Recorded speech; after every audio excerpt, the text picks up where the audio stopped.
Pierce County Sheriff's Office Swift Water team is currently now at Bill and Dan's RV park in Ording. We have 3 active rescues that are going on. You can see the RVs that are underwater behind me, and we have 3 adults currently that our Swift Water team is working on. We do have boats coming out to assist with this rescue, and there'll be more information to follow. That was Sheriff Deputy Carly Cappetto. She was on scene, as you heard from her. Crews worked to rescue 3 people from an RV park as a result of the swollen rivers we've seen across the Pacific Northwest, notably in Washington, this in Ording. Yeah, very tense moments and this catastrophic flood threat that is unfolding in portions of the state this morning as we see these rivers reach historic levels. Over a foot of rain in 3 days for some, and that has prompted evacuations. Most of those evacuations coming out of Skagit County, which is in the northern part of the state. But we do want to focus on Pierce County. Deputy Carly Cappetto from the Pierce County Sheriff's Office joins us now. It was Deputy Cappetto that you just heard from. Good morning to you. Wish it was under better circumstances, but just give us an update. I'm assuming all rescues that were conducted at that RV park, they all ended successfully. What are the numbers that your office has been sharing regarding rescues? Yeah, I don't have a number because we have active rescues going on right now as we're speaking, and so that number is changing. But we have been rescuing people throughout the last 24 hours.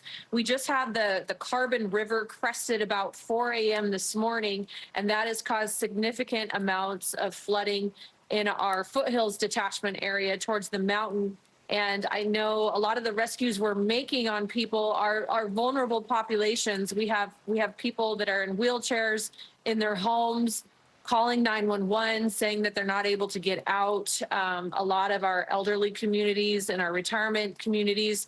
And so our resources are spread pretty thin right now. We even have our regular patrol deputies going out to assess the situation before we send our Swift Water teams there. So this is a whole coordinated event right now in Pierce County.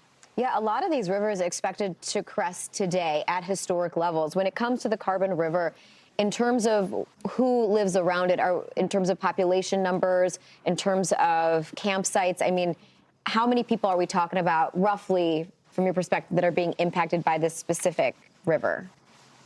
I would say probably in the thousands right now are people that are being impacted. And a lot of them are people that are in RV trailers or mobile home parks that are in flood zones near the water. And we really have put out our evacuation notices for people to get out. And a lot of people are not abiding to those evacuation notices, and or they're driving around our road closure signs in attempts to get to where they need to go. And then we get more accidents and have to do rescues with vehicles submerged in the water. So right now we're really encouraging people to follow the directions, don't cross over our road closure signs, and take our evacuations seriously. Deputy, being from Pierce County and knowing the area well, are these areas that are prone to flooding? Because we're trying to grab a gauge. I mean, this certainly has the potential of becoming historic, but what has been your experiences during these rainier seasons with this RV park? Does it flood? It floods on occasion year to year. We have never seen anything like this.